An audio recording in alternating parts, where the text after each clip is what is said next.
हाँ जी। तो कल हमने कृदंत में जो है यहाँ तक पढ़ लिया था। इसमें आगे देखते हैं। ये वाला जो है आपका, इसमें कुछ चीज़ें रह गई थी। तव्य तव्य अनियरा है ना। तो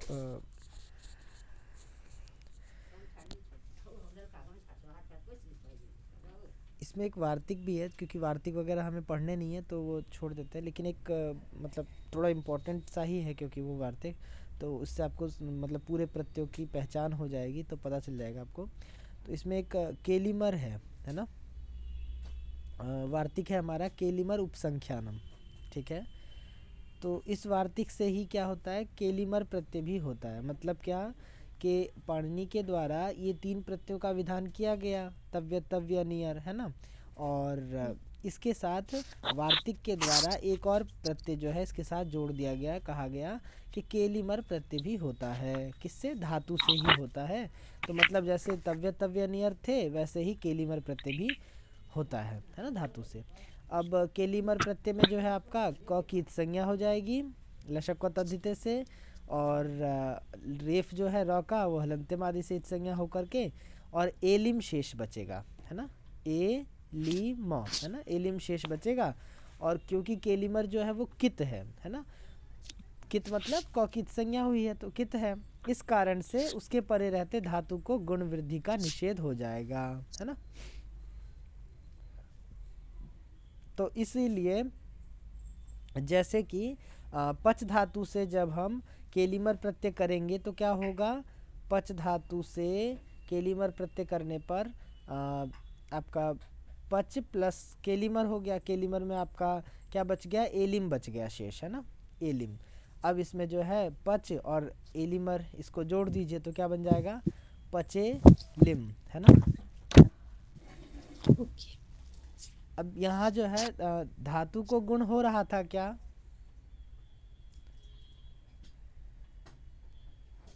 धातु को गुण की प्राप्ति थी क्या, हाँ या ना, पता हो आपको अगर। जब पच प्लस हमने केलिमर किया तो धातु को गुण है प्राप्त क्या,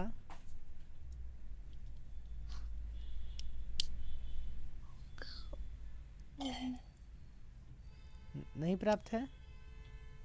सर क्वेश्चन नहीं समझे। समझ अच्छा, रहा। पच धातु है ना हमारी, पच प्लस केलिमर प्रत्यय है। हम्म। ठीक है। तो अब केलिमर जो है प्रत्यय को निमित्त मान करके धातु को गुण प्राप्त है क्या, नहीं सर, नहीं है। नहीं है। नहीं। केलिमर हमारा आर्धातुक प्रत्यय है ना। हाँ सर। तो सार्वधातुक आर्धातुक से गुण प्राप्त नहीं है। हम्म। क्यों नहीं प्राप्त है, क्योंकि क्या नहीं है यहाँ पर,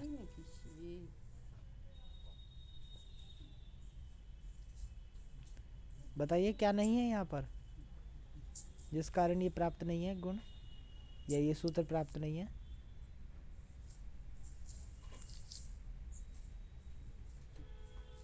अरे इगंतंग नहीं है ना। ठीक है, ये बात क्लियर हुई क्या। जी सर। इगंतंग नहीं है, इस कारण से यहाँ ये सूत्र लगेगा नहीं। अच्छा, तो ये तो सूत्र चलो रुक गया, ये गुण हो ही नहीं रहा इससे। तो किसी दूसरे सूत्र से हो रहा है क्या गुण,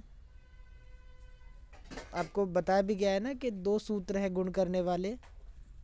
हाँ जी, एक पुगंत लघु वाला। हाँ, तो उससे प्राप्ति है यहाँ पर गुण, पच पुगंत लघु। प्लस केलिमर में। इस स्थिति में हम्म, केलिमर प्रत्यय आर्धातुक प्रत्यय है, तो क्या इसको धातु को गुण प्राप्त है। अम, सब सूत्र देखना पड़ेगा। सूत्र देखना पड़ेगा यहाँ पर। सर पुगंत लघु पदस्य से होगा तो उपधा में हम देखेंगे हाँ हाँ हाँ। कि जी है कि नहीं है। जी जी जी, बिल्कुल बिल्कुल बिल्कुल। तो उपधा में प में और है। हाँ, तो हो जाएगा। अब वैसे नहीं होगा तो समझ नहीं आ रहा है। अच्छा, देखिए हमें उपधा में क्या कौन सा वर्ण देखना होता है, सर बीच का। इकार इकार इक इक। इक देखना होता है, तो इक तो है ही नहीं ना यहाँ पर, क्यों? हाँ तो सर। इसीलिए ये सूत्र भी नहीं लग पाया। तो यहाँ गुण का उल्लेख ही मतलब नहीं होगा, मतलब गुण आ ही नहीं रहा है या हो ही नहीं रहा है ना, दोनों सूत्रों में से किसी सूत्र से नहीं। ठीक है, इतनी बात। हाँ सर। हाँ हाँ, जी सर। तो ऊपर जो ये गुण वाली बात की गई थी अभी अभी, जो मैंने कहा था कि केलिमर प्रत्यय में कौकित संज्ञा की गई है, और वो कौकित संज्ञा क्यों की गई है? गुण वृद्धि का निषेध करने के लिए। तो ये वाली बात यहाँ लागू नहीं हो रही है, दूसरे अन्य धातुओं में लागू होगी। और वो कौन सी धातु में होगी? तो वो भिद धातु आ रही है आगे, उसमें होगी। उस पर जाने से पहले हमने यहाँ पर पचेलिम ऐसा बना लिया था, पचेलिम है ना। अब यहाँ पर पचेलिमा। हाँ रुक, नहीं माँ अभी नहीं हुआ है, पचेलिम बनाया, क्योंकि एलिम प्रत्यय था ना हाँ हमारा बचा हुआ। ठीक। तो एलिम जब हाँ बना सर। तो पचेलिम बन गया। अब हमारा ये जो है आपका इसका जो विशेष्य पद होगा वो जैसा होगा उसी के अनुसार हम बनाएंगे। तो इससे हम पुल्लिंग भी बना सकते हैं, स्त्रीलिंग भी बना स्त्रीलिंग में। सकते हैं, है ना। तो यहाँ पर जो है देखिए, पचेलिम शब्द जो है अगर हम पुल्लिंग प्रथमा व्यक्ति उसमें बनाएंगे और बहुवचन, क्योंकि यहाँ विशेष्य जो दिया है ना वो माशाह दिया हुआ है, ठीक है। अर्थात माशा। माशाह जो है उड़द को कहते हैं। तो उड़द जो है यहाँ बहुवचन में है, माशाह तो प्रथमा व्यक्ति बहुवचन। तो इसीलिए यहाँ पचेलिम शब्द से हम प्रथमा व्यक्ति बहुवचन में ही प्रत्यय लाएंगे। तो क्या बन जाएगा? जैसे रामाह बनाया वैसे ही बन जाएगा पचेलिमाह। माशा। ठीक है ना। राम से जैसे जस लाते हैं तो रामाह बन जाता है, वैसे ही यहाँ पर पचेलिम इस शब्द से जब हम सु लाएंगे तो उसमें क्या हो जाएगा? सॉरी, सु कह रहा हूँ, पचेलिम। जस लाएंगे तो जस का जो है अस बचेगा, और फिर जैसे हम रामाह बनाते हैं ना वहाँ पर, वैसे ही यहाँ पर पचेलिमाह ऐसा बन जाएगा। ठीक है, या इसकी प्रक्रिया जी। बताऊँ, याद दिलाऊँ आपको? नहीं सर, वो तो समझ गए। समझ गए। अब ऐसे ही अगर मान लीजिए यहाँ पर जो विशेष्य पद कुछ और होता है, स्त्रीलिंग का होता है या कुछ अगर, तो फिर हम उस तरह का बनाते। जैसे देखो रामा की तरह, तो पचेलिमा माशाह में शकार, ये तो ठीक है, पचेलिमा माशाह बन जाता है। हाँ, यहाँ पचेलिमा, पचेलिमऊ, पचेलिमाह ऐसा बना है ना। एक बात देखिए जरा, यहाँ जो उदाहरण शायद दिया होगा उसमें विसर्ग है क्या पचेलिमा में? यस जी सर। सर। हाँ, बुक में शायद विसर्ग मिसप्रिंट हो गया है, यहाँ नहीं दिया हुआ है। मतलब नीचे तो लिखे हुए हैं पर मेन उदाहरण में यहाँ पचेलिमा में विसर्ग नहीं दिया हुआ। रू को विसर्ग हो गया सर। हाँ वो तो हो रुत। गया, बिल्कुल बिल्कुल बिल्कुल, ठीक है। अब इसी, सर। हाँ जी बोलिए। सर एक बहुत बेसिक सा डाउट था। हाँ हाँ बोलो। अ, हम पहले जब स्टार्ट कर रहे हैं बनाना तो हम हाँ तो पहले की प्रत्यय देख रहे हैं कि ये तीनों प्रत्यय है कि नहीं है। कृत, हाँ कृत्यय, त और खल अर्थ। हाँ हाँ ये तीनों अगर रहेंगे हाँ तो हम उसको भाव या कर्म में डाल ही देंगे। हाँ हाँ तो उसके बाद हम धातु को देख रहे हैं कि अकर्मक है या सकर्मक है। हाँ तो सर ये तीनों अगर प्रत्यय नहीं रहे और कर्ता के अर्थ में आए कृत प्रत्यय लगने के लिए, तो वहां पे भी अकर्मक सकर्मक धातु तो आएंगे ही ना। हाँ हाँ हाँ। अच्छा ठीक है। नहीं, मेरे को ऐसा लगा कि मतलब भाव और कर्म इसके बेसिस पे निर्धारित कर रहे हैं हम, प्रत्यय के बेसिस पे। तो धातु सिर्फ अकर्मक बता रहे हैं भाव होने पे और सकर्मक बता रहे हैं कर्म। नहीं, तो कर्ता में तो दोनों ही तरह के होंगे। हाँ बिल्कुल, वहाँ दोनों तरह के होंगे। और वहाँ पर ऐसा कोई भेदभाव नहीं होगा। भेदभाव मतलब जैसे यहाँ है ना कि भाई अकर्मक धातु होगी तो केवल भाव में होगा, सकर्मक होगी तो कर्म में होगा। लेकिन वहाँ पर तो एक ही ऑप्शन है, कर्मवाच्य मतलब कर्तृवाच्य। तो इसीलिए वहाँ जो भी धातुएं आएंगी, चाहे सकर्मक चाहे अकर्मक, वो दोनों की दोनों क्या होंगी? उनसे कर्म कर्तृवाच्य में ही आए होगा, है ना, वहाँ बनेगा। लेकिन सर जी, हमने जब करा था, सर अकर्मक धातुएं कर्ता में कैसे, कर्ता अर्थ में नहीं आ सकती सर। क्यों? सर सकर्मक जो धातुएं हैं वो बटती है कर्ता और कर्म में। अच्छा देखिए, आप याद कीजिए, आपने सूत्र पढ़ा हुआ है, लह कर्मणि च भावे चा कर्म केभ्यः, पढ़ा था ना सबसे हाँ पहला सर। सूत्र ही तिगंत में। तो उसने वहाँ पर आपने डायग्राम भी बनाया था, और डायग्राम में आपने ये देखा था कि सकर्मक और अकर्मक इन दो धातुओं से जब हम विभाजन करते हैं वाच्यों का, तो दोनों धातुओं से कर्तृवाच्य तो कॉमन ही रहता है दोनों में। ये बात याद है क्या?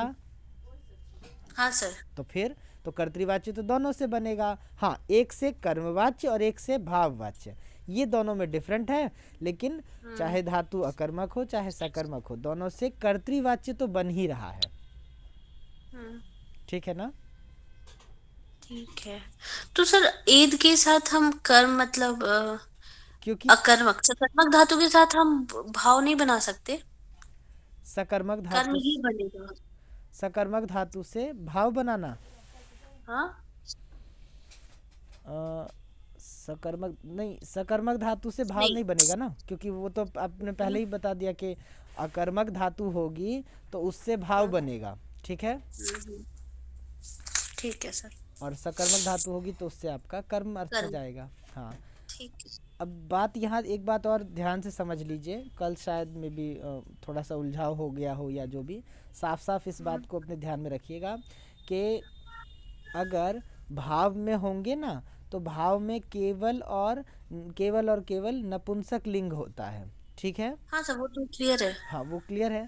लेकिन जो एक बात शायद नई होगी आपके लिए, कल शायद मिस हो गया था वो मेरे ख्याल से, या मैंने गलत शायद कर दिया हो, बता दिया हो, तो उसको सुधार देता हूँ कि और जो आपका कर्म में हो रहा है ना, उसमें तीनों ही लिंग होंगे। मैंने शायद कल 2 लिंग बताए थे आपको, है ना? पूर्णिमा जी। स्त्रीलिंग। हाँ, तो वो 2 ना होकर के तीनों ही होंगे, इस बात को ध्यान रखिएगा। मतलब कर्म में होगा तो तीनों ऑप्शन खुले हुए हैं, चाहे पुल्लिंग में भी हो सकता है, स्त्रीलिंग में भी बन सकता है, और नपुंसक में भी बनेगा। लेकिन अगर भाव में हो रहा है प्रत्यय, तो वहाँ पर एक ही लिंग बनेगा और वो होगा नपुंसक लिंग। ठीक है? इतनी बात ध्यान में रखिएगा।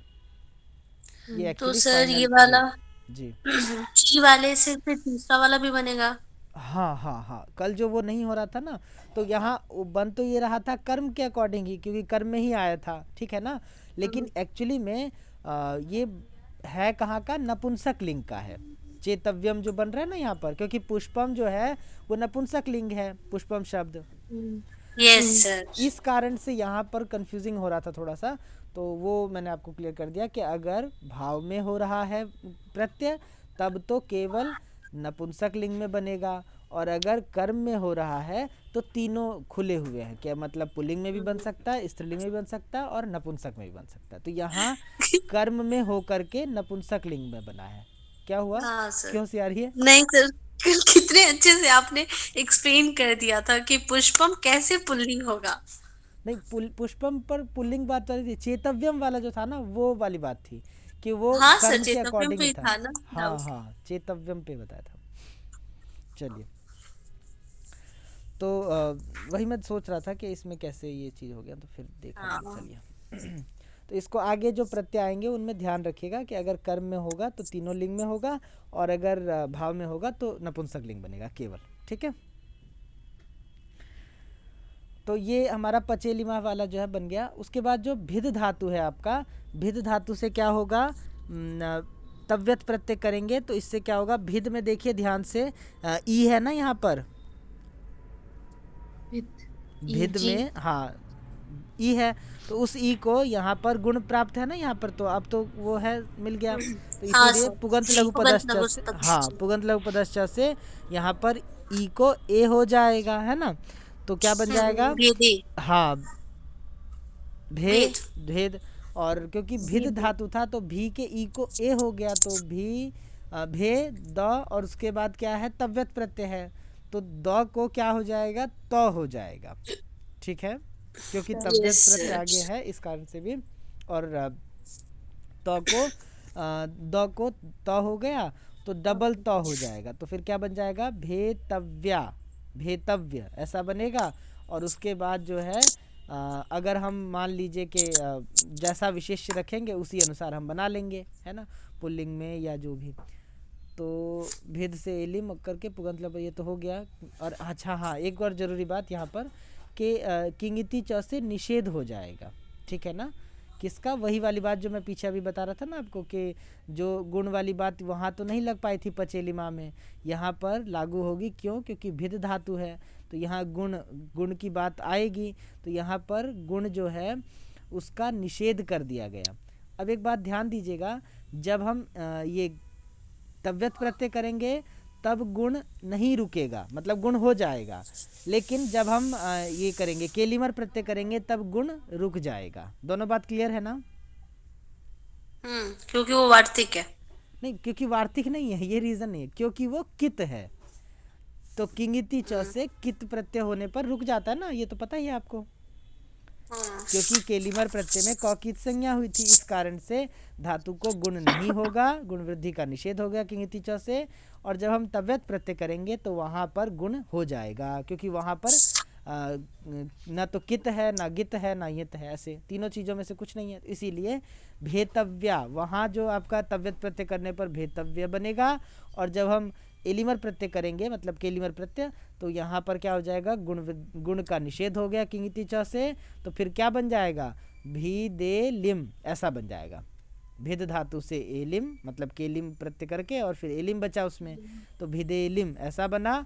और फिर अगर इसका जो वो है, क्या नाम है, विशेष्य पद जो है वो सरलाह है ना, तो पुल्लिंग प्रथमा व्यक्ति एक वचन का, तो इसी तरह से इसका भी क्या बन जाएगा? पुल्लिंग प्रथमा व्यक्ति एक वचन, मतलब बहुवचन में, तो बन जाएगा हमारा भिदे लिमाह, ऐसा बन जाएगा। जस ला करके और उसको हम कर देंगे, ठीक है।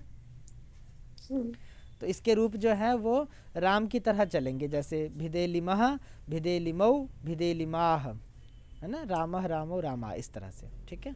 पीछे भी ऐसे ही, जैसे पचेलिमह, पचेलिमऊ, पचेलिमा, तो पुल्लिंग में ऐसे चलेंगे। और अगर बाई चांस कहीं स्त्रीलिंग होगा तो वहाँ स्त्रीलिंग आदि, ठीक है जी।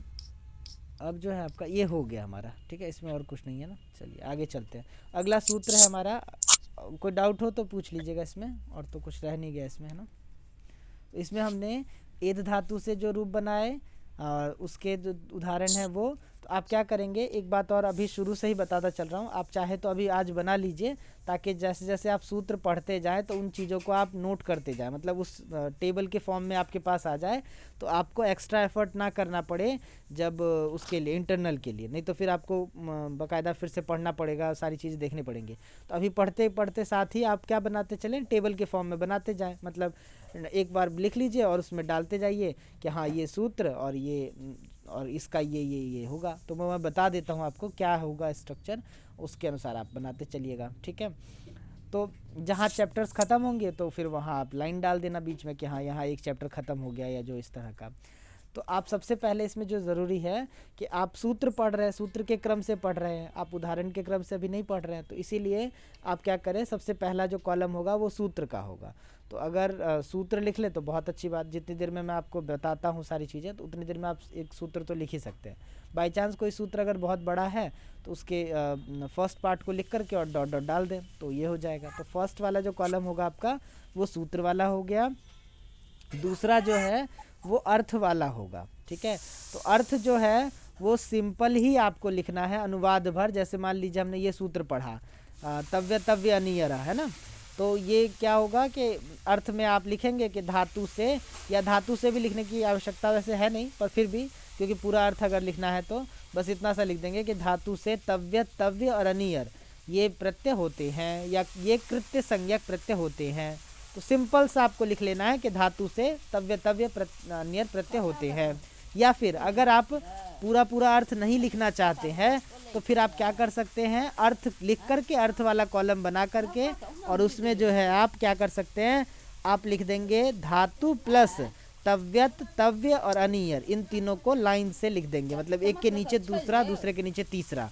तो धातु प्लस डाल करके और फिर पहला, दूसरा और तीसरा, तव्य तव्य अनियर, इन तीनों को आप क्या करेंगे, वहाँ डाल देंगे। तो इससे क्या हो जाएगा, आपको ये बात अपने आप क्लियर हो, समझ में आ जाएगी कि धातु से ये तीन प्रत्यय होते हैं। तो सिंपल हो गया। तो अर्थ का प्रत्यय वाला टेबल बना लें कि कौन कौन सा प्रत्यय होगा इसके अंदर।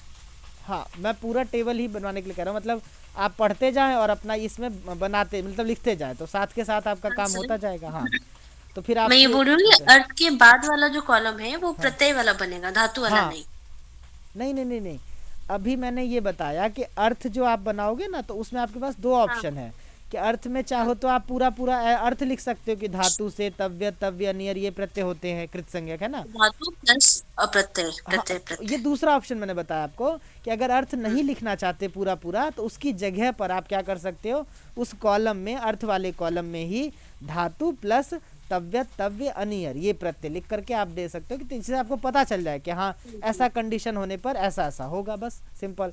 उसके बाद जो तीसरा कॉलम होगा उसमें आप लिखोगे कि कौन कौन से प्रत्यय हुए हैं, तो उन प्रत्ययों को आप लाइन से लिखोगे, मतलब एक के नीचे दूसरा, दूसरे के नीचे तीसरा, और फिर उनमें क्या लिखोगे, तो ये तीन प्रत्यय हो गए, तव्यत हो गया, तव्य हो गया, अनियर हो गया। और फिर उसके अगला कॉलम क्या होगा, इसमें तो प्रत्यय हो गए, अगला कॉलम हो जाएगा आपका उदाहरण। उदाहरण। हाँ उदाहरण। अब उदाहरण में क्या करना है कि धातु लिखना है, मतलब एक कॉलम धातु का बन जाएगा, और धातु से जब ये प्रत्यय हुए तो उनसे बनने वाला अगला कॉलम होगा जिसमें रूप बनाओगे।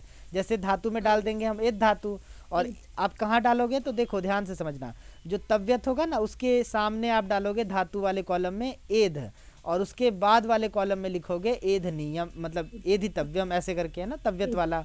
इसी तरह अनियर प्रत्यय के सामने वाले कॉलम में, बगल वाले कॉलम में धातु में डालोगे ये वाला क्या नाम था उसका, एध धातु, हाँ एध धातु, तो उससे बन जाएगा एध नियम, है ना, ऐसे करके। तो एधितव्यम, एध नियम, और इसी तरह जो दूसरे अन्य धातुएं हैं उसको भी वहीं डाल करके आप दोनों उदाहरण सम्मिलित कर सकते हो। तो जैसे चेतव्य बना है, चयनीय बना है, तो चेतव्य जो है तव्यत और तव्यम दोनों प्रत्यय, अर्थात तव्यत और तव्य इन दोनों प्रत्यय का चेतव्य बन जाएगा, और जो अनियर प्रत्यय है उससे आपका चयनीय बन जाएगा, है ना। तो पूरे जितनी भी सारी चीज़ें हैं हमने इसमें सम्मिलित कर ली। तो अभी तो फिलहाल इतना मतलब इसमें आया है, और आपको ना हर सूत्र में ऐसा करने की आवश्यकता नहीं है। हर सूत्र मतलब अब जैसे तव्य तव्य अनियर, इससे पीछे जितने सूत्र आए उनमें आपको ये सब करने की आवश्यकता नहीं, क्योंकि वहाँ पर इस तरह का प्रत्यय का विधान नहीं किया गया था। ये पहला सूत्र था जिसमें प्रत्यय का विधान किया गया धातु, और मतलब इससे आगे और बहुत सारे, अब सारे के सारे ऐसे ही सूत्र आएंगे। तो अब इसके आगे आपको इस तरह के सूत्र मिलते जाएंगे और आप उनको इसके संदर्भ में नोट करते जाएं।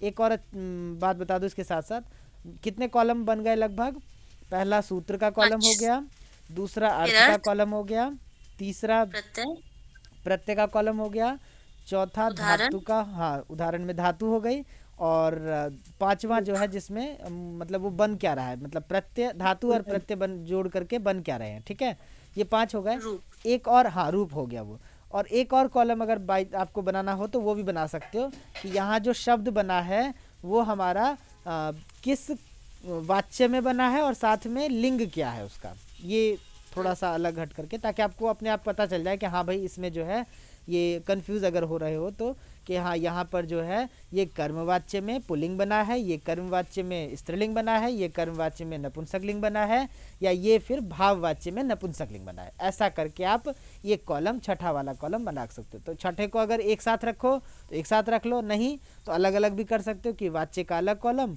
और लिंग वाला अलग कॉलम, नहीं तो एक ही साथ डाल लो कि हाँ कर्मवाच्य और पुल्लिंग, या कर्मवाच्य स्त्रीलिंग, कर्मवाच्य नपुंसकलिंग, या फिर भाववाच्य नपुंसकलिंग। बात क्लियर हो गई? हाँ सर। ठीक है, ये आप बना लीजिए, और जैसे जैसे हम पढ़ते जाएंगे उसको आप नोट करते जाएं, इसमें आपके पास एक लिस्ट तैयार हो जाएगी जो आपको इंटरनल में बहुत आसानी से, फिर आपको कोई कुछ भी पूछेंगे कि हाँ इसमें क्या, इसमें क्या क्या उदाहरण है, तो आपके सामने सारी सारी चीज़ें एक साथ बनी बनाई आपके पास रहेंगी, आपको तुरंत कुछ कन्फ्यूज़न ही नहीं होगा, है ना। जैसे पिछली बार जो आपके जो आपने प्रॉब्लम फेस की होंगी, अगर मान लो बाई चांस, तो आपको पता चल गया होगा कि हाँ कैसा पेपर आता है, कहाँ से मुझे तैयार करना है, कैसे, कहाँ चूक कहाँ पर हुई थी। तो इस बार वो चूक मत कीजिएगा, है ना। Yes sir. ठीक है, देखिए, तो सर हाँ जी, वाच्य तो हो जाएगा कि हाँ दो ही वाच्य के अंदर आएंगे सारे भाव या फिर कर्ण, लेकिन लिंग का निर्धारण कैसे होगा, हाँ, वो तो तो वहाँ ये तीनों ही वहाँ बनेंगे ना। हाँ वहाँ आपने जो शब्द बनाया ना, जैसे मान लीजिए आपने बनाया ये वाला तव्यत प्रत्यय लगा करके और एधितव्यम बनाया, ठीक है, हाँ। तो एधितव्यम जो बनाया इसका क्या लिंग होगा? हाँ, नपुंसकलिंग। हाँ नपुंसक लिंग होगा। ये एक तो फाइनल है ना, बाकी में तो तीनों के उदाहरण लिखने होंगे, तीनों लिंगों में। नहीं, चेत्यम। जैसे मतलब किस में पूछ रहे हो? कर्म वाच्य में सर। नहीं देखिए, मेरा ये कहना है, आपने जो सूत्र में जो उदाहरण दिए हुए ना, केवल उसका लिखिए। बनने को तो और भी बनेंगे, वो तो आपको पता ही है, लेकिन आपने तो अपनी नोटबुक में एधितव्यम लिखा है मान लीजिए, तो एधितव्यम जो बन रहा है केवल उसका लिखिए कि वो उसका वाच्य क्या है और उसका लिंग क्या है। बाकी बनने को हाँ पुल्लिंग में भी बन सकता है, स्त्रीलिंग में भी बन सकता है, तो वो बना नहीं रहे ना हम आप यहाँ पर, तो उसके हाँ सामने। हाँ नहीं। हम्म जी। मेरा ये कहना है कि हाँ तीनों में तो बनेगा ना, ची धातु से जो हमने बनाया था, चितव्य है, चितव चयनीय है, तो तीनों दिखाएंगे वहां पे लिंगों में। अगर आपके पास स्पेस हो, जगह हो, तो आप हाँ दिखाने के लिए दिखा वही। सकते हो और वहाँ अपना ठीक। लिख लीजिए, है ना, अलग अलग। उसके बाद पुरुष और वचन तो फिर सेंटेंस के द्वारा हाँ निर्धारित हाँ होगा, वो कर्म तो, के द्वारा जी पूरे जी जी सेंटेंस का। बिल्कुल बिल्कुल। चलिए, अब जो है आपका अगला सूत्र है आपका कृत्यचः। सूत्र है कृत्यचः। तो सूत्र क्या कहता है, देखिए ये सूत्र जो है आपका, अगर आपके पास लघु सिद्धांत हो तो उसमें भी देख सकते हो वैसे तो, कि नहीं ऐसे लघु सिद्धांत। हाँ, लघु सिद्धांत में कृत्य लीटो बहुलम है। नहीं नहीं, लघु सिद्धांत में मैं कुछ और देखने के लिए कह रहा हूँ, ये नहीं देखने के लिए कह रहा अच्छा हूँ। ठीक। क्योंकि यहाँ पर कुछ बात आई है जो अगर आप देख पाएँ, लघु सिद्धांत शायद मेरे पास भी नहीं होगी। एक बार देख सकते हो, वो जो सूत्र है अटकुपांगनुम व्यवायपी, है ना, वो राम में आया हुआ है ना वहाँ पर। तो आप उस सूत्र की संख्या देख लीजिएगा, अष्टाध्यायी संख्या, बाय चांस शायद मेरे ख्याल से शायद कुछ हो, या हो सकता है ना भी हो, ऐसा ज़रूरी नहीं है कि हो ही, है ना, क्योंकि इसमें ऋणत्व के बारे में बात हो रही है, तो हो सकता है बाय चांस आसपास का मिल जाए आपको, ठीक है। चलिए, तो मैं अर्थ बताता हूँ इसका, कि ऋणत्व के लिए निमित्त उपसर्ग में स्थित जो रेफ और सकार से परे होते हुए अच वर्ण से भी परे कृत प्रत्यय में विद्यमान नकार, यदि वह रेफ या शकार से अट कवर्ग पवर्ग आंग नुम के द्वारा व्यवहित हो तो भी उसको ऋणत्व होता है, ठीक है। हाँ यहाँ दिया भी हुआ है, ठीक है, नीचे अटकुपांग नुम व्यवायपी आएगा इसमें, है ना, इसके आसपास का ही होगा, ये देख लीजिएगा। तो देखिए, दो बातें मैं आपको बता दूं, जरा एक मिनट रुको।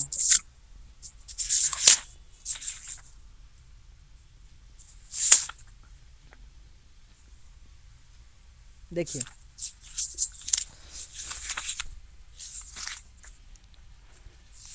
जो ये अटकुपांगनुम व्यवायपी है आपका, है ना, तो इस सूत्र में असमान पदों की बात की गई थी, ठीक है।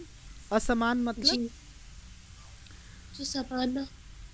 हाँ जो समान ना हो, है ना, असमान, तो उसमें भी ऋणत्व के लिए यह, तो अब ये वाला जो सूत्र आया है कृत्यचः, ये कहता है कि यहाँ पर जब हम स्थिति पे चलते हैं, पहले तो जैसे प्र उपसर्ग है और या धातु है ना, या प्रापणे धातु है, और हमने उससे तव्य तव्य अनियर प्रत्यय से अनियर प्रत्यय कर दिया, तो हमारा बन जाएगा क्या, या धातु और अनिय बन गया। तो अब यहाँ पर देखो ध्यान से कि प्र है, या धातु है और अनीय प्रत्यय है, तीन चीज़ें हैं, प्र उपसर्ग, या धातु और अनियर प्रत्यय, ठीक है। अब यहाँ कृत्यचः सूत्र लगेगा और प्र में जो आपको र दिख रहा है वो निमित्त बन गया, अर्थात वो कारण बन गया के, और ये सूत्र कहता है कि णत्व के लिए निमित्त उपसर्ग में स्थित जो रेफ और सकार से परे, है ना, तो यहाँ रेफ है, रेफ और सकार, तो शकार की बात नहीं है यहाँ पर, यहाँ शकार नहीं आया, जहाँ शकार आएगा वहाँ पर देखेंगे।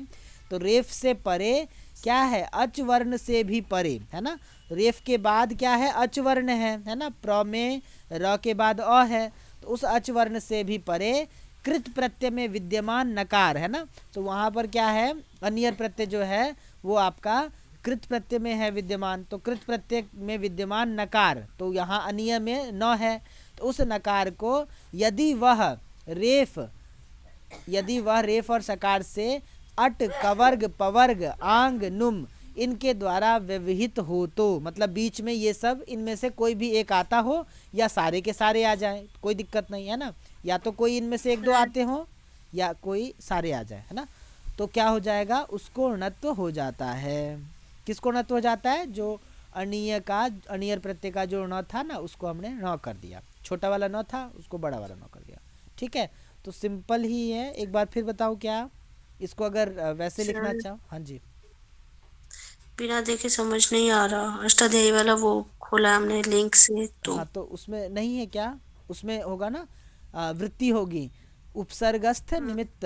तो कहा ना वहाँ पर कि उपसर्ग में स्थित जो रेफ और सकार निमित्तस्य पर में क्या होना चाहिए, अच। तो अर्थात उपसर्ग में जो निमित्त आपका र है, तो आप कंडीशन लिख हम्म, लीजिए, मतलब स्थिति लिख लीजिए, उससे समझ जाओगे। प्र है बोलिए। उपसर्ग, प्लस या धातु है, और प्लस अनियर प्रत्यय है, ठीक है। Yes sir. अब यहाँ पर प्र में र है ना, हाँ सर। हाँ। अब र र के बाद अ है, हाँ। ठीक है। अ है और बीच में फिर या धातु है, और उसके बाद फिर अनियर का अ है, और फिर न है ना, इतनी चीज़ें हैं। तो अब यहाँ पर सूत्र ने कहा कि भाई उपसर्ग में रेफ होना चाहिए या सकार होना चाहिए, इन दोनों में से कोई एक चीज़ होनी चाहिए। तो यहाँ हमें उपसर्ग में रेफ मिल गया, ठीक है, रेफ मतलब र मिल गया, और उसके बाद अच भी मिल गया, है ना, क्योंकि उसने कहा था कि रेफ और सकार से परे होते हुए अच वर्ण से भी परे, अर्थात अच भी होना चाहिए। तो रेफ के बाद अ है, मतलब र के बाद अ है प्र में, है ना। और फिर कहा हम्म। कृत प्रत्यय में विद्यमान। अब यहाँ कृत प्रत्यय क्या है, अनियर प्रत्यय है ना, नहीं। कृत प्रत्यय, हाँ। तो कृत प्रत्यय में विद्यमान जो नकार है, तो अनियर में जो न है, उस न को क्या हो जाएगा, णत्व हो जाएगा। लेकिन कब, जब र और इस ण के बीच में इन सब का व्यवधान हो। किस किस का व्यवधान हो, तो अट का, कवर्ग का, पवर्ग का, आंग और नुम का, इनमें से कोई एक भी, एक दो भी हो तो भी चलेगा, या सारे के सारे हो तो भी चलेगा। तो जैसे कि यहाँ पर प्र में जो र है, उस र के बाद आ है, मतलब अ है, फिर य है, फिर य धातु वाला य, और उसके बाद धातु वाले य में ही आ की मात्रा भी लगी है तो आ है, और फिर से अ है, अनियर का जो अ है। तो इतने सारे व्यवधान है ना, तो ये आ गए ना हम्म। सारे। अट प्रत्याहार में अ आ जाता है, आ भी आ जाता है, और य जो है वो तो शायद नहीं आएगा। तो जो भी है, तो इतने सब व्यवधान जो है आपके, वो सब आ गए, तो इसीलिए ण को न हो जाएगा। अनियर वाला जो न है ना, छोटा वाला न, उसको बड़ा वाला न हो जाएगा। अब समझ में आया क्या, हम्म। ठीक है। सर तो रेफ और सकार होना चाहिए उपसर्ग में, हाँ पहला कंडीशन जी ये जी, है। हाँ जी। और दूसरा ये कह रहा है कि धातु या आगे के प्रत्यय में क्या क्या होना चाहिए, अट होना चाहिए। मैं आपको कंडीशन लिखवाता हूँ, लिख लीजिए, इससे समझ जाओगे जल्दी। आ, उपसर्ग उपसर्ग का रेफ या सकार, ठीक है। उपसर्ग हम्म, लिखो, और फिर र लिखो, और स्लैश डाल करके श लिख लो, षटकोण सकार। वाला हाँ शकार, सर। ठीक है। फिर प्लस डालो, हम्म। फिर अच लिखो, हम्म, हाँ। और फिर लिखो प्लस डालकर कृत प्रत्यय, हाँ। ठीक है। अब ध्यान से समझो, इतनी चीज़ें जो आपने लिखी है कि रेफ और लिखते सकार हैं। हो गया, हाँ। उपसर्ग का रेफ और सकार, प्लस आपने अच लिखा, और प्लस फिर आपने कृत प्रत्यय लिखा, ठीक है।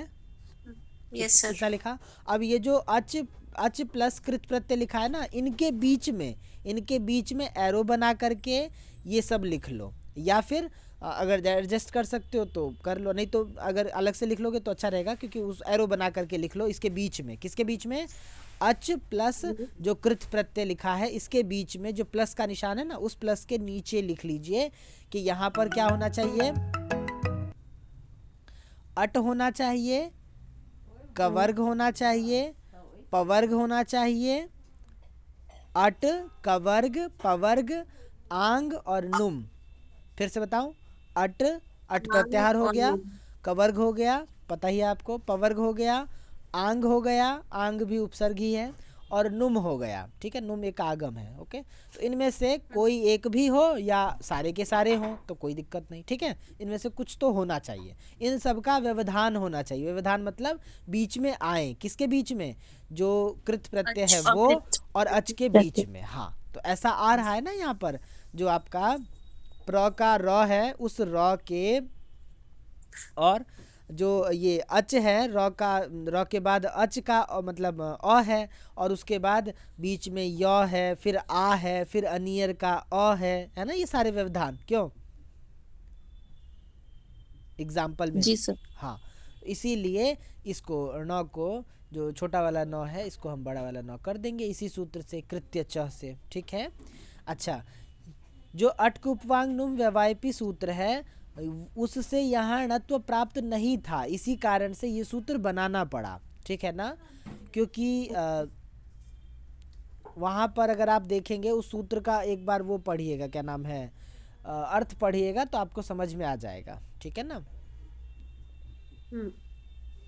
दोनों की तुलना कर लेना तो पता चल जाएगा। ओके, तो यहाँ मतलब एक्स्ट्रा कुछ कार्य नहीं करना है, क्योंकि रूप पहले से वही प्रत्यय बन ही रहा है आपका, बाकी बस ण को ण करने के लिए यहाँ पर बताया गया था। ओके, आगे बढ़ूँ। जी सर। हाँ, अब आगे कह रहे हैं अगला सूत्र, निर्विभाषा। विभाषा का क्या अर्थ होता है? विभाषा। हाँ, विभाषा शब्द का क्या अर्थ होता है? सर विकल्प। हाँ, विकल्प से। ठीक है, तो क्या कह रहे हैं, क्या कह रहे हैं, णयंत से विहित, णयंत से विहित जो कृत प्रत्यय। ठीक है, अब ये भी थोड़ा सा लंबा सा ही है, मतलब इसको आप उसी फॉर्मूले में लिख लीजिए। चली गई मान लीजिए, तो इसको भी आप उसी फॉर्मूले में लिख लीजिए जिससे आपको क्लियर हो जाए। तो णयंत प्लस नया। कृत प्रत्यय, जी। और फिर कह रहे हैं उसमें स्थित जो नकार, वह यदि णत्व के लिए निमित्त उपसर्ग में स्थित रेफ और सकार से परे हो तो अट कवर्ग पवर्ग आंग नुम से व्यवहित होने पर भी विकल्प से उसको णत्व होता है। मतलब सारी चीज़ें एज इट इज़ है पीछे की तरह, फिर से सारी चीज़ें एज ठीक। इट इज़ है, बस अंतर क्या आया है, वहाँ नित्य हो रहा था, यहाँ विकल्प से हो जाएगा। एक अंतर ये है, और दूसरा अंतर ये है कि ये जो कृत प्रत्यय होना चाहिए वो क्या होना चाहिए, णयंत से विहित होना चाहिए। तो ये णयंत वाली क्या बात है, णयंत मतलब णी अंत में हो जिसके, णी मतलब जो णिच वाला णी है ना, जो आपने वहाँ पढ़ा था प्रक्रिया में, याद होगा, तो उसी निच की बात। प्रतिवाद। हाँ हाँ, वही वही बात हो रही है। तो जैसे मान लीजिए हम एक उदाहरण देखते हैं यहाँ पर, ये है प्रापणीयम, है ना, प्रापणीयम। तो इसमें प्रापणीयम जो बन रहा है, तो प्र उपसर्ग है, या धातु है, और या धातु से णिच प्रत्यय किया गया। ठीक है, तो प्र प्लस या लिख लीजिए, फिर प्लस ई डाल लीजिए, णिच का ई है, और फिर हमारा जो है क्या हो जाएगा, ये वाला अनियर प्रत्यय हो जाएगा। ठीक है, तो प्र प्लस या धातु प्लस णिच का ई और प्लस आपका अनियर प्रत्यय। ठीक है, अब जो है हमारा क्या हो जाएगा, देखिए, हाँ फिर से बता देता हूँ, ये वाला जो सूत्र है आपका, मेरी आवाज़ रिपीट हो रही है, हेलो, हाँ ठीक है, अब भी ठीक है सर। हाँ अब ठीक है। तो मैं ये बता रहा था, जो ये सूत्र है निर्विभाषा, ये सूत्र क्या कहता है, पिछला जो सूत्र था आपका, अगर आप उसकी संख्या भी देखें तो उससे भी आपको समझ में आ जाएगा कि ये वाला जो सूत्र है जस्ट उसके अगला ही सूत्र है, इसीलिए सारी बातें एज इट इज़ हैं, बस अंतर क्या आ गया, दो चीज़ों का अंतर आ गया। ध्यान से समझिएगा, जो दो चीज़ों का जो अंतर आया, वो दो चीज़ें इस सूत्र में डाल दी गई। कौन सी दो चीज़ें डाल दी गई, एक तो नेर है और एक विभाषा है। विभाषा मतलब विकल्प से, तो पिछले वाले सूत्र में नित्य हो रहा था ण को ण, यहाँ पर विकल्प से हो जाएगा। एक तो ये अंतर है, और दूसरा साथ में क्या हो जाएगा कि ये णयंत की बात कर रहा है। णयंत मतलब जो णिच प्रत्यय होता है उसकी बात हो रही है। क्या बताया, णिच प्रत्यय जो होगा ना उसकी बात हो रही है। तो स्थिति क्या बन जाएगी, ये कि णयंत से विहित जो कृत प्रत्यय होंगे, अर्थात कृत प्रत्यय कैसा होना चाहिए, उससे पहले णयंत प्रत्यय आ रहा हो, है ना, तो ऐसा होना चाहिए। तो यहाँ पर जो स्थिति बन रही है वो बन रही है प्रापणीयम, बन रही है ना, इसमें उदाहरण दिया होगा, आपके सामने होगा उदाहरण, प्रापणीयम। तो इस प्रापणीयम में प्र उपसर्ग है, या धातु है, और णिच का ई है, उसके बाद अनियर प्रत्यय है। ठीक है, तो यहाँ पर आपने शायद पढ़ा भी होगा, याद होगा पिछली बार जब प्रक्रिया पढ़ रहे थे तब। तो यहाँ पर ये जो या धातु है इससे क्या हो जाएगा, आकारांत धातु है। तो आकारांत धातु होने के कारण अर्ति ह्री व्ली सूत्र से क्या हो जाता है, पुक का आगम हो जाता है। याद है ना, पुक का आगम करते थे। ठीक है, तो यहाँ पर क्या हो जाएगा, या धातु को पुक का आगम हो जाएगा। तो यहाँ पर या के बाद और णिच का जो ई है उससे पहले यहाँ पुक आकर के बैठ जाएगा। तो पुक में आपका प बचेगा, तो प में ई जुड़ जाएगा, तो क्या बन जाएगा, या तो पहले से एज इट इज है या, और पी हो जाएगा। तो अब स्थिति क्या बन गई, प्र उपसर्ग हो गया, या पी धातु बन गई, लेकिन कैसी धातु बन गई, णयंत धातु बन गई, क्योंकि उसमें णिच का ई लग गया। ठीक है, तो ये यापी हो गया और अनियर प्रत्यय हो गया। यहाँ तक क्लियर है या कोई डाउट है इसमें? से क्लियर है। कंडीशन लिखवा दो, सूत्र की कंडीशन या उदाहरण की कंडीशन? मतलब पूरा जैसे लिखवाते हाँ हैं ना, हाँ उपसर्ग हाँ धातु हाँ, प्रत्यय। वो सेम टू सेम जो पिछला सूत्र है वो एज इट इज ऐसा का ऐसा ही होगा।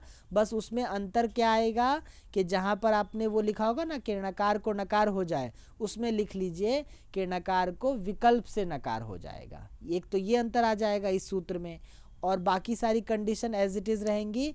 बस उसमें क्या जुड़ जाएगा, जहाँ कृत प्रत्यय लिखा होगा ना आपने उस वाले सूत्र में प्लस कृत प्रत्यय, तो उस कृत प्रत्यय से पहले णयंत भी डाल लीजिएगा, प्लस णयंत। ठीक है, जी।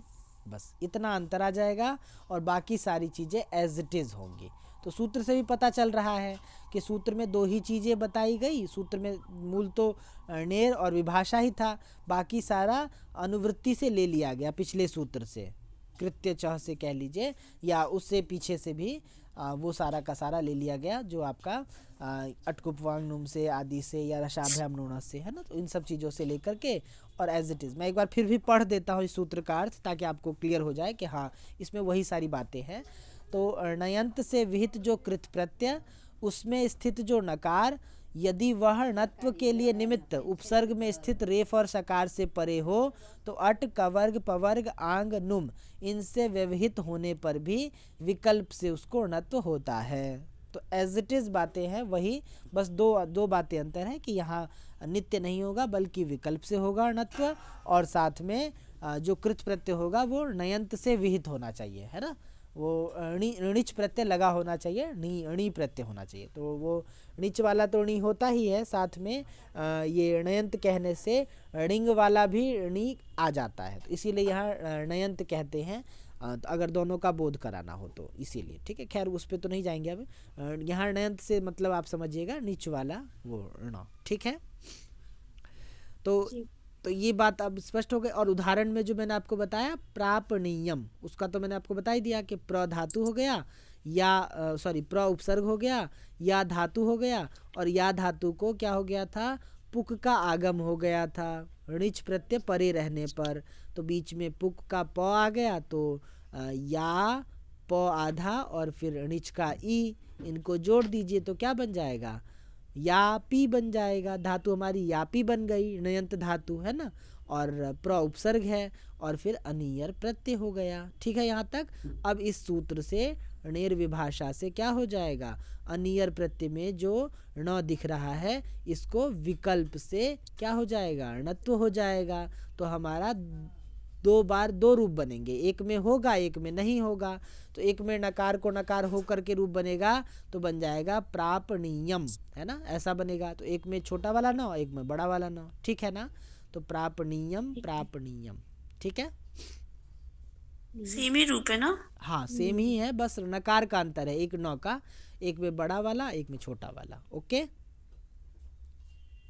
ठीक है, ठीक है। चलिए आगे चलते हैं। तो ये जो दो सूत्र अभी हमने देखे, इसमें कुछ नई बातें नहीं थी, बस ऋण को ण करने के लिए आया था। ओके, और वो भी कब आया था, जब साथ में उपसर्ग आदि लगे हो तब, है ना। मूल धातु से बनने वाले रूपों में तो आया ही नहीं, क्योंकि वहाँ उसके लिए तो सूत्र पहले से ही है। ओके ना, ठीक है, आगे बढ़ूँ। Yes sir. देखिए आगे कह रहे हैं कि हल चेष्ट उपधात। क्या कहा सूत्र, क्या कह रहा है सूत्र कि हल अर्थात इसमें देखिए एक बात है कि हलादी है ना, हलादी और इजुपद, ध्यान से देखिएगा, इसको अलग अलग करेंगे तो हलादी और इजुपद। इजुपद का मतलब क्या होगा बता नहीं पता। नहीं पता। देखिए इच हो उपधा में जिसके, ऐसी धातु, अच्छा। ठीक है। इच हाँ इच प्रत्याहार जो है, इच प्रत्याहार उपधा में हो जिसके, ऐसी धातु, ठीक है। तो यहाँ क्या कहा गया कि हलादी और इजुपद धातु से परे जो कृत प्रत्यय, उसमें स्थित जो नकार, वह यदि अच से परे हो तो णत्व के लिए निमित्त उपसर्ग में स्थित रेफ और सकार से परे अट कवर्ग पवर्ग आंग नुम से व्यवहित और अव्यवहित उस नकार को विकल्प से णत्व होता है। तो फिर से वही सेम टू सेम वही सारी बातें, क्योंकि आप देखोगे अगर इसमें कि ये वाला जो सूत्र है वो इससे अगला ही सूत्र है, देख रहे हो आप, निर्विभाषा का अगला सूत्र है। 31। हाँ 31 सूत्र है, वो 30 नंबर था और ये अगला है ना। तो सर हाँ जी बोलिए। ये पूरा संस्कृत संस्कृत वाला देख के ना नहीं समझ आ रहा है। एक तो या फिर आप ना उदाहरण ऐसे स्क्रीन पे थोड़ा करके दिखा दीजिए तो समझ आ जाएगा, या फिर कुछ तो हाँ ठीक मतलब है, पढ़ने के पीडीएफ। बटन दिखे, हाँ पीडीएफ। जस्ट अ मिनट दिखा रहा हूँ मैं। देखिए क्योंकि पिछला 2 में भी थोड़ा ना ऊपर नीचे हो गया मेरा तो। आपने वो नहीं लिखा था, एक मिनट,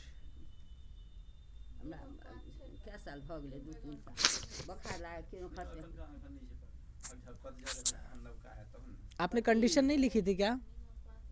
लिखा था सर, बट फिर भी ना समझने में बिना उदाहरण के ना नहीं होता है, और आप बोल देते हैं ऐसे ना नीच वाला ये वाला, तो स्पेलिंग का भी थोड़ा में हो जाता है दिक्कत। देखिए पिछला वाला जो था उसका मैं आपको बता देता हूँ, ये जो शुरू वाला ही बता देता हूँ ताकि आपको दिक्कत ना हो। कृत्यचः वाला जो लिखा होगा ना आपने, तो उसमें क्या होगा, यहाँ देखिए जस्ट अ मिनट,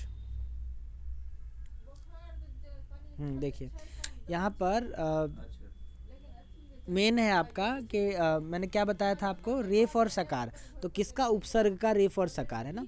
तो मैं थोड़ा उल्टा लिख देता हूँ ऐसे सर करके, का हाँ उपसर्ग है ना, सॉरी ये जस्ट मिनट, तो हाँ ये वाला ले लेते हैं। तो क्या हो जाएगा, उपसर्ग का रेफ हाँ रेफ, और तो उपसर्ग लिख करके और फिर हम र लिख लेंगे ऐसे, और फिर स्लैश करके श लिख लेंगे, है ना ऐसे, ठीक है, ये बात हो गई। फिर प्लस डाल देंगे, ओके। उसके बाद फिर हमने क्या बताया, रेफ और सकार, उससे अच होना चाहिए, तो अच हो गया यहाँ पर, ओके। फिर प्लस डाल देंगे बीच में। उसके बाद आपका अच वर्ण से परे कृत प्रत्यय में विद्यमान नकार है ना। अब यहाँ पर आप चाहो तो यहाँ बॉक्स छोड़ सकते हो यहाँ पर, या फिर मतलब जगह छोड़ सकते हो और फिर प्लस डाल करके उसके बाद, प्लस के बाद क्या आ जाएगा, देखिए प्लस के बाद क्या आ जाएगा आपका, ये कृत प्रत्यय आ जाएगा, तो ये आपका कृत प्रत्यय हो जाएगा, है ना, ये वाला हो गया।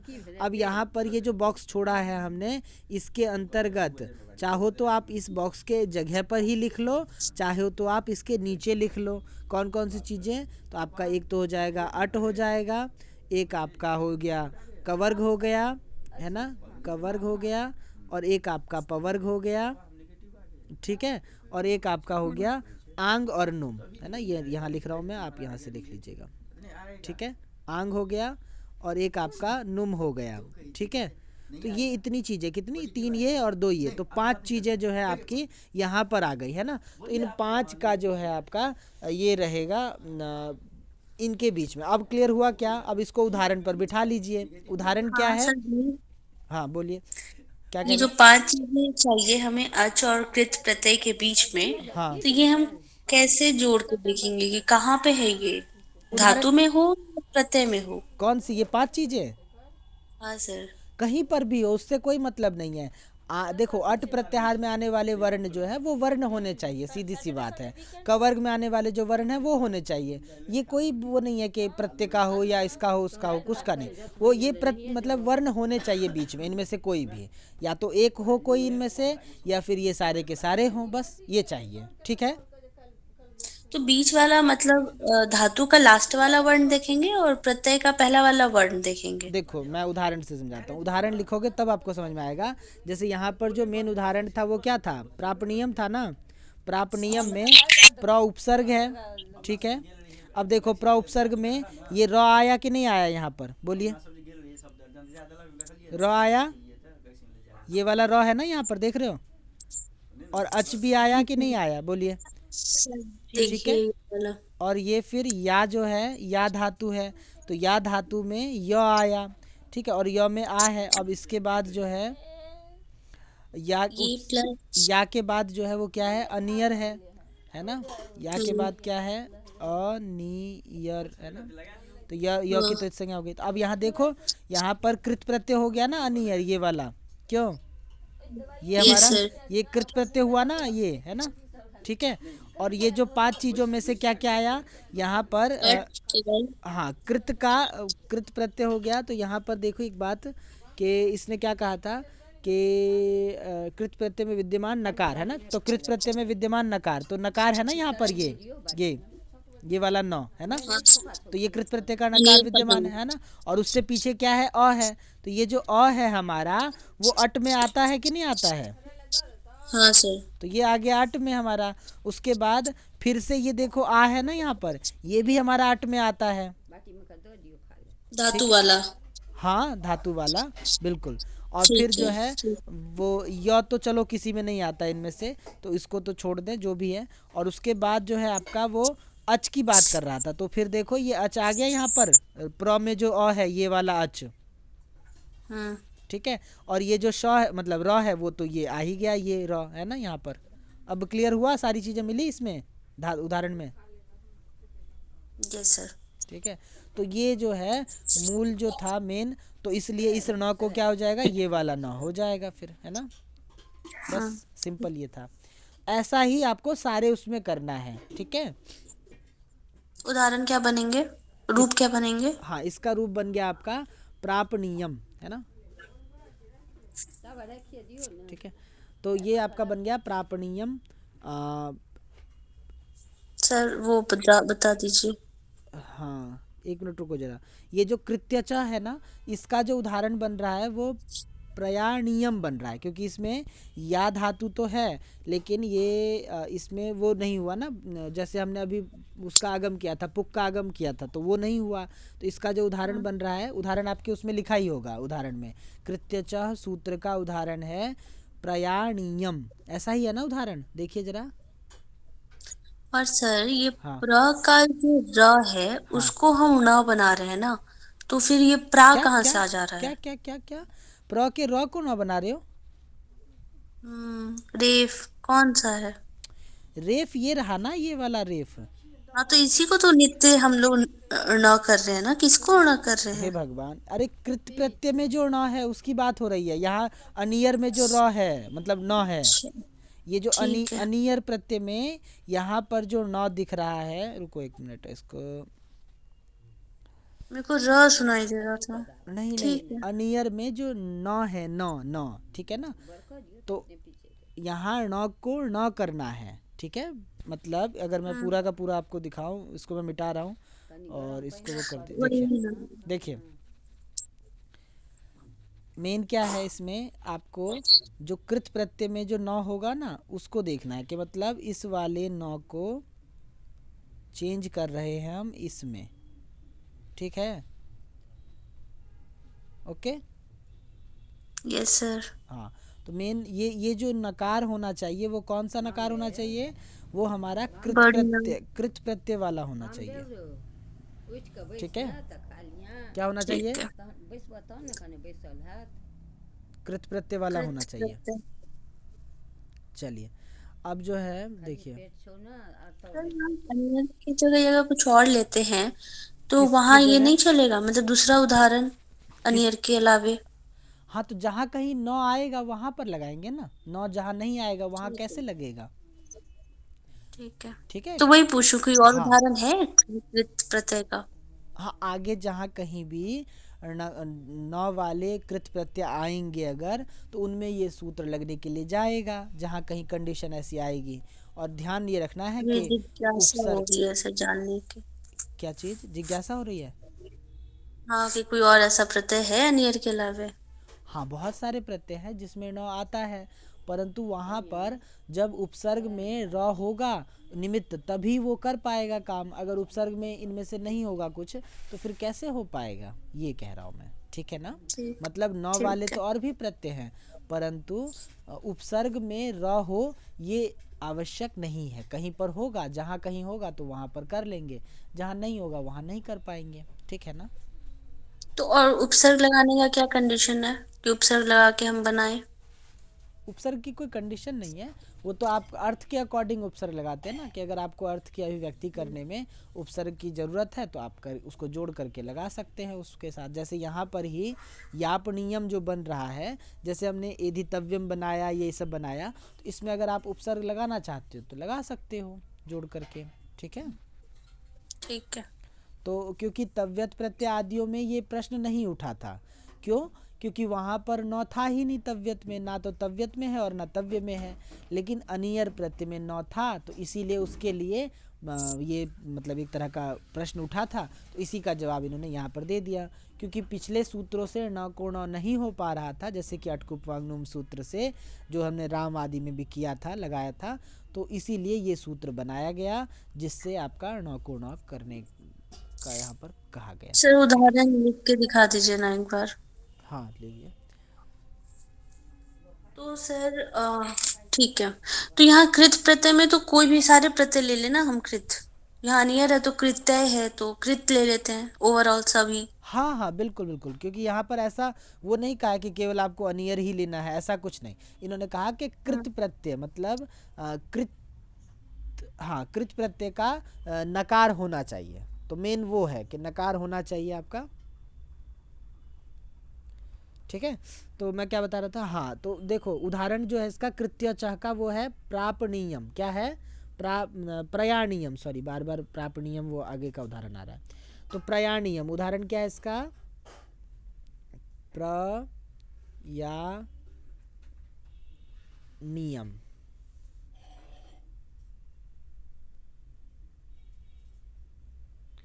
इसमें ये जो नकार दिख रहा है ना आपको, तो पहले क्या था? प्र उपसर्ग था, अभी जोड़ करके मैंने बताया था आपको। या धातु हो गई है ना, और अनियर प्रत्यय था, यहाँ प्लस डाल लो बीच में। हाँ सर क्लियर है। अब तो और सर क्लियर एक है? और बात है। हाँ, बोलिए बोलिए। सर ये जो चीजें हैं 5 8 कवर्ग पवर्ग और आंग और नुम, हाँ, तो ये हम दोनों में चाहिए या किसी एक में भी हो तो चलेगा? धातु में या प्रत्यय में, बीच में मतलब किसी एक जगह हो तो चलेगा ना?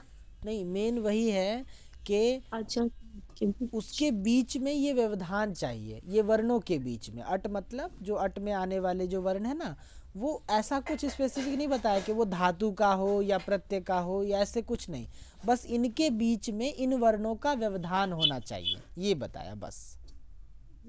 ठीक है? ठीक है। हाँ धातु में आ नहीं होता बट अनियर का अ होता तब भी बन जाता ना?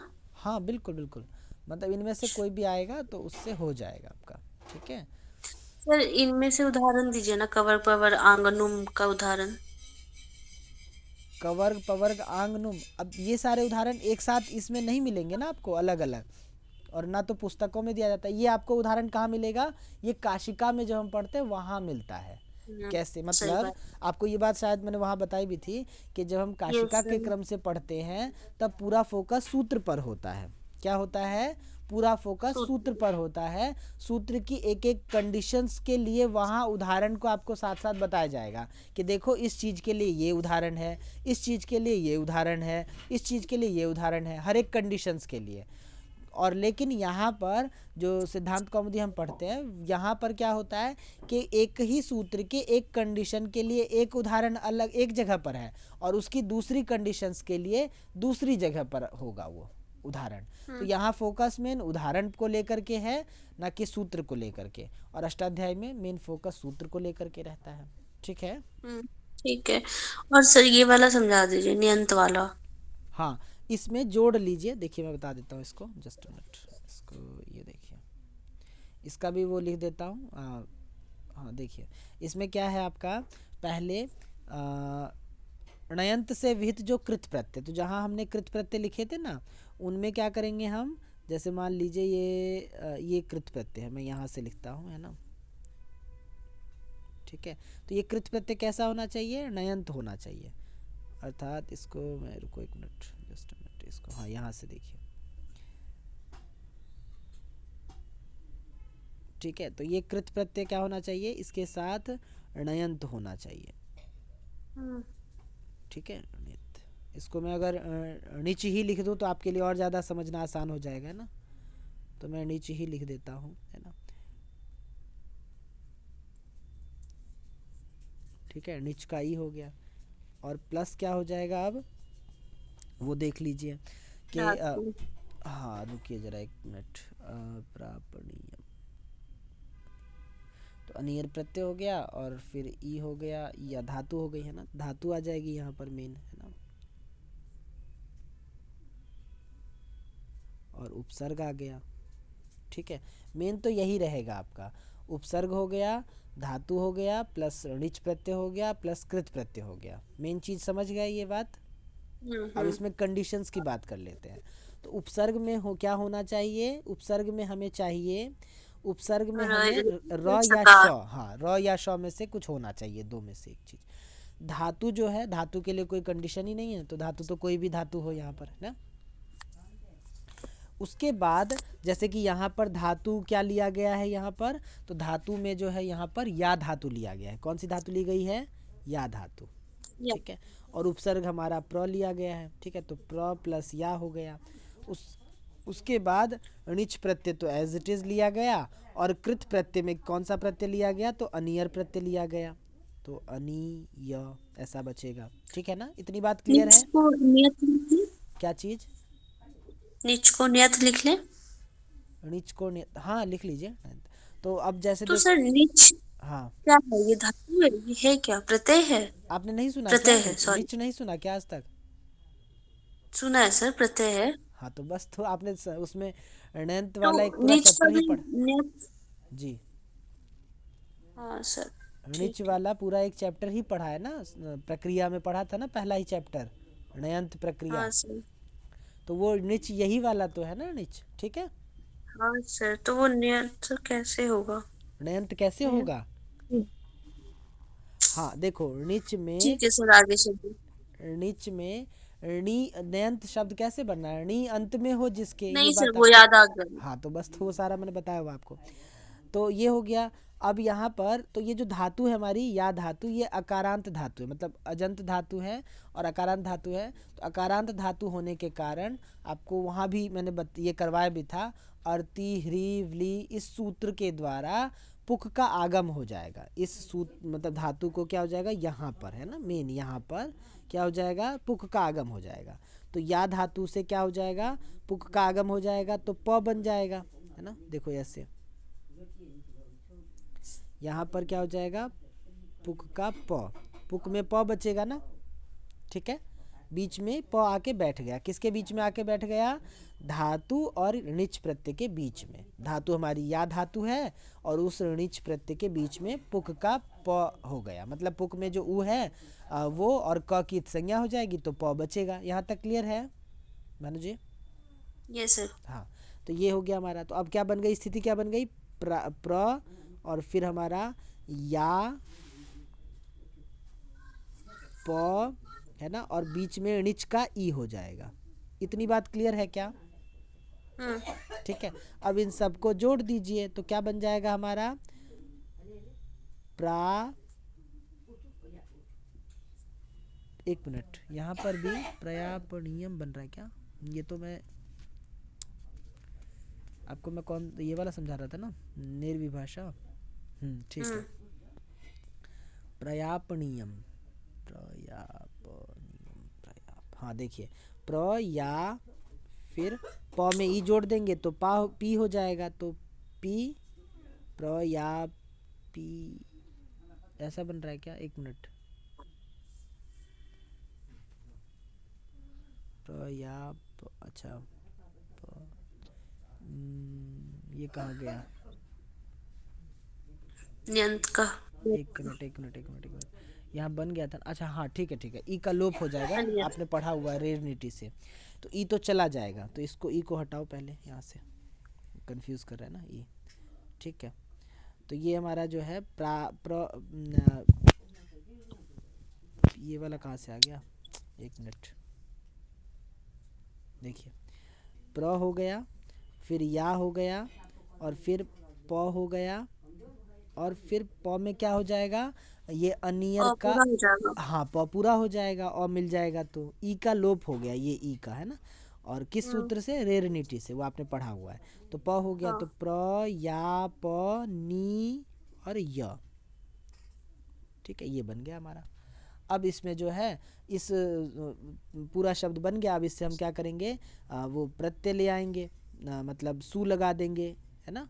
और इससे सु आएगा, और फिर इससे हम क्या कर देंगे, नपुंसक लिंग में जो है आपका पर्यापणीयम बन जाएगा, अम आ जाएगा, सु को अम हो जाएगा, और वो सारा स्वादि कार्य करके आपका बन जाएगा।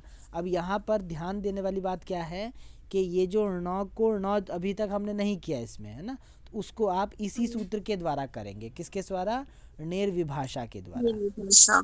ठीक है, क्योंकि यहाँ पर निच प्रत्यय बीच में आ गया था, तो इसीलिए ये सूत्र बनाना पड़ा।